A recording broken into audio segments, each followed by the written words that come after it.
Susan had always been the life of the party. At 68 years old, she had a vibrant circle of friends, loved playing cards every Friday night, and never missed a family gathering. She was sharp, witty, and proud of her independence. That's why her family didn't notice at first when small changes began to slip into Susan's life. It started with little things. Forgetting to add sugar to her famous lemon pie, calling her niece by the wrong name, misplacing her glasses even though they were right on her head. Everyone laughed it off, even Susan. "I guess I'm just getting older," she would say with a smile. But the changes didn't stop. Susan started missing card nights. She got lost driving home from the grocery store she had shopped at for 20 years. She became quieter, more withdrawn, losing the sparkle that had always defined her. Her family still didn't know what to think. Was it just normal aging? Or was something deeper, more serious happening beneath the surface? It wasn't until Susan's daughter gently urged her to see a doctor that the truth began to emerge. These weren't just senior moments. These were early signs of Alzheimer's disease. The hardest part? Alzheimer's often doesn't start with dramatic memory loss. It begins with subtle, almost invisible shifts, small changes in daily behavior that can be easy to dismiss but are critically important to catch early.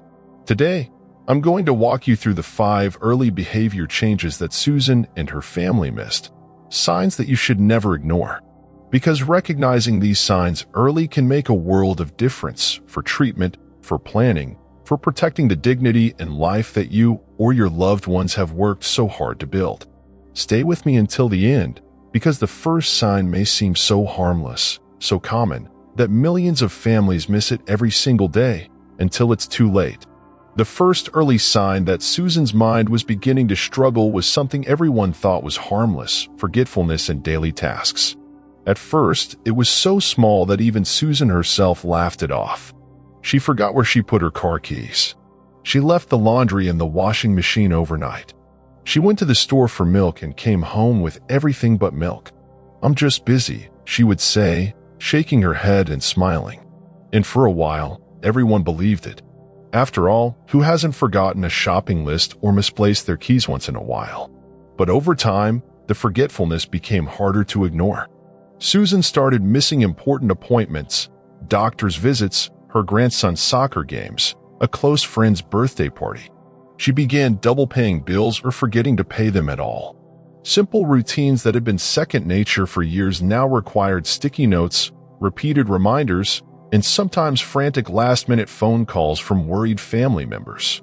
Her daughter noticed how Susan would start a familiar recipe, only to stop midway, confused about what came next, even though she had made the same dish dozens of times before. That's when they realized. This wasn't just being forgetful. This was losing the automatic memory for daily life, a deeper kind of forgetting that goes beyond distraction or busy schedules. Susan's doctor explained that early Alzheimer's often shows up first not in big dramatic moments, but in small daily slips. The brain starts to struggle with tasks that once required no effort. Step-by-step activities like cooking, driving, shopping become confusing or overwhelming. And because the changes are gradual, they're heartbreakingly easy to miss until they pile up. Susan felt a growing sense of frustration inside herself. A quiet fear that she didn't share with anyone at first. A feeling that something was wrong, even if she didn't have the words to explain it. If you or someone you love is showing increased forgetfulness in daily routines, especially tasks that used to be automatic, it's worth paying close attention. Because Susan's next sign wasn't just forgetting what she was doing, it was forgetting where she was, even in the places she knew best. The second early warning that Susan's mind was struggling appeared in a way that shook her entire family. She began getting lost in places she had known for decades. Susan had lived in the same neighborhood for over 30 years. She knew every corner, every shortcut, every neighbor by name. She had driven the same roads, walked the same sidewalks, visited the same stores for most of her adult life.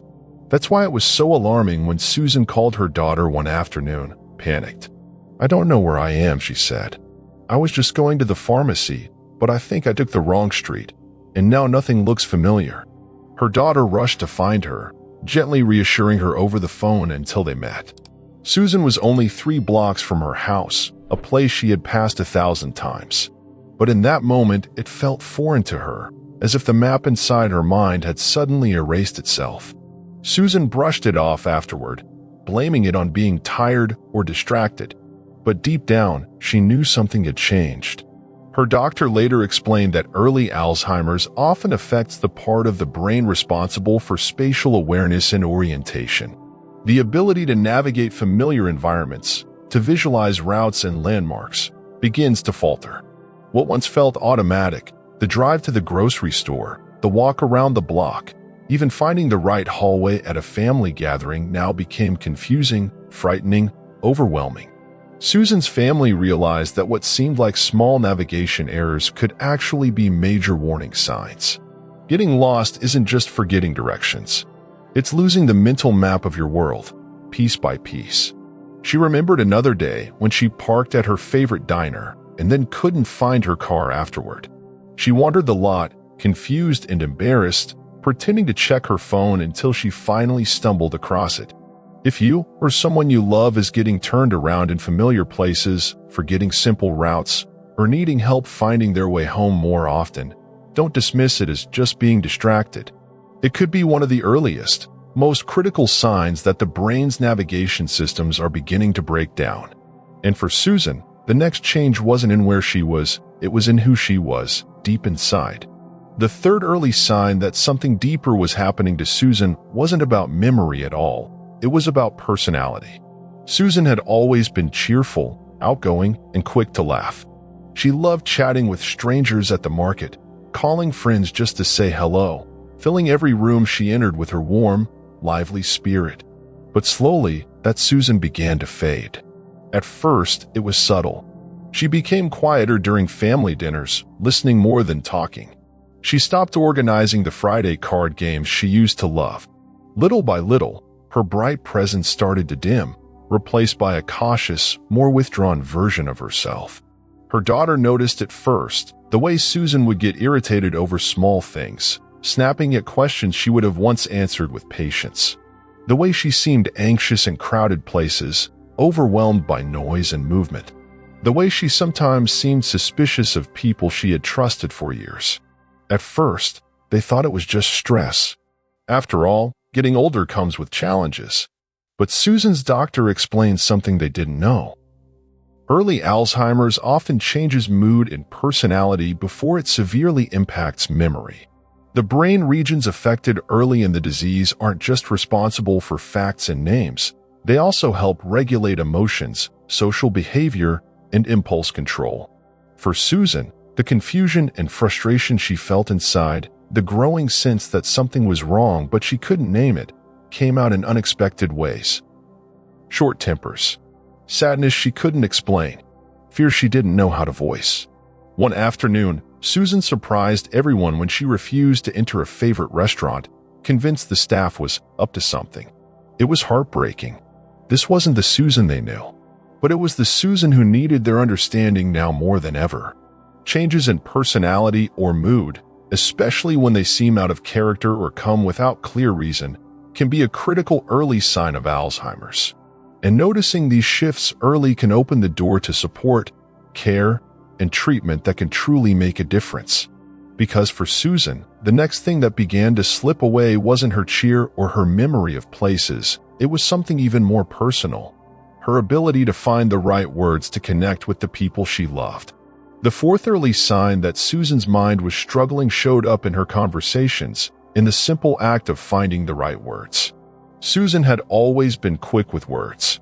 She loved telling stories, teasing her grandkids with funny jokes, and sharing long, vivid memories of her childhood.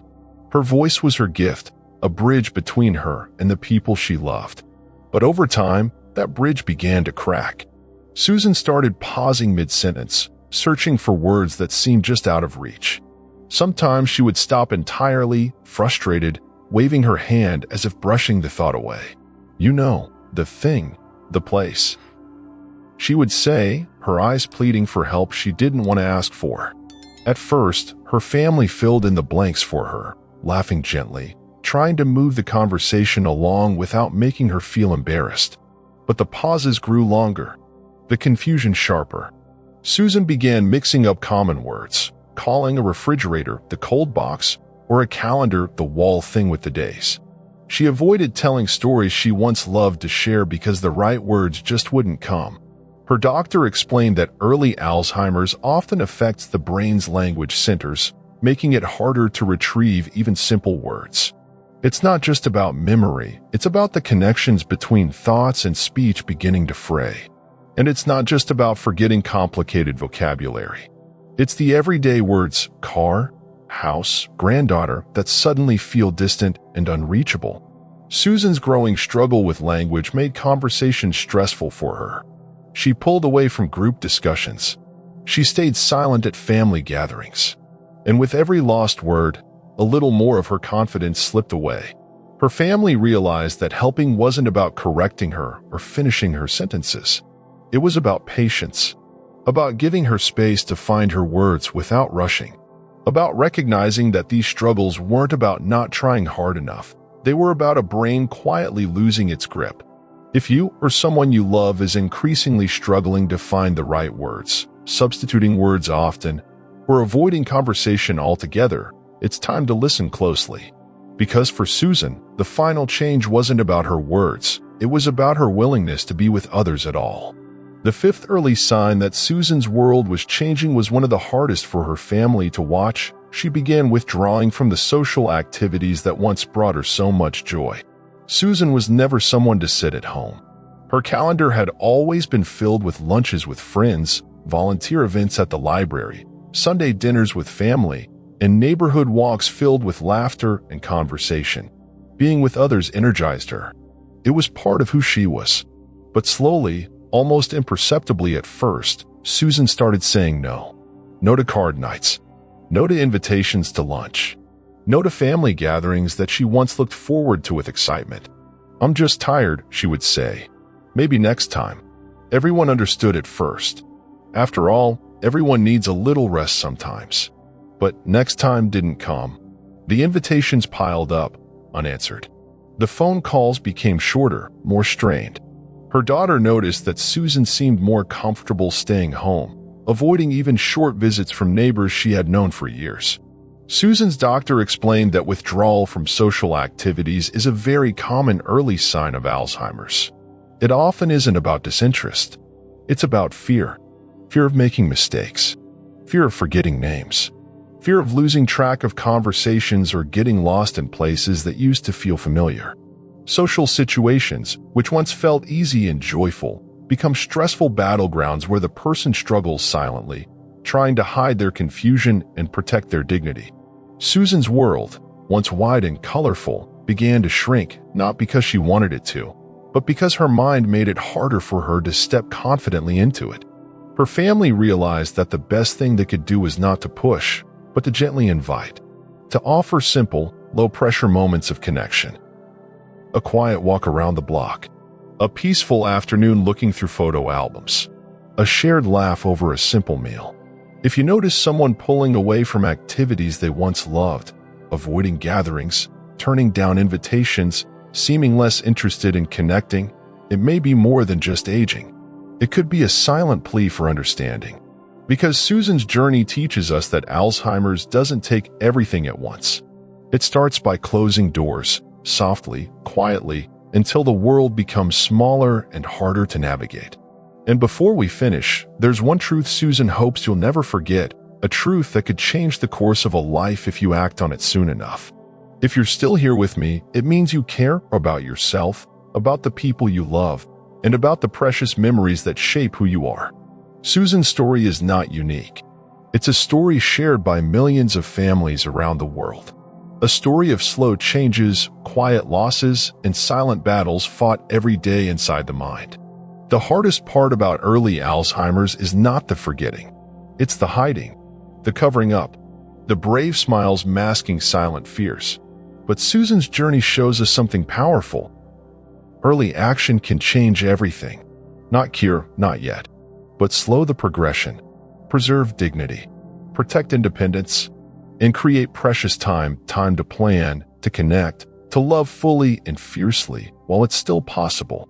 Recognizing the small signs, the forgetfulness, the disorientation, the changes in mood, the struggle with words, the quiet withdrawal, gives you the chance to step in early, with compassion, with care, with strength. Susan's family learned that noticing wasn't enough. They had to act. They had to speak the truth with love, seek help, and build a new kind of support around her. And because they did, Susan wasn't alone on her journey. She had hands to hold. She had voices calling her back when she felt lost. She had moments, beautiful, real moments, that otherwise might have been stolen too soon. If you saw even a glimpse of yourself or someone you love in Susan's story today, don't wait. Trust your instincts. Ask questions. Seek answers. Fight for the life and the memories that matter most. And if this video helped you, if it touched something in your heart, please stay connected with us. Subscribe to our channel. Like this video. Leave a comment sharing your story, your fears, your hopes. Because here, we believe in facing truth with courage. We believe in walking these hard paths together.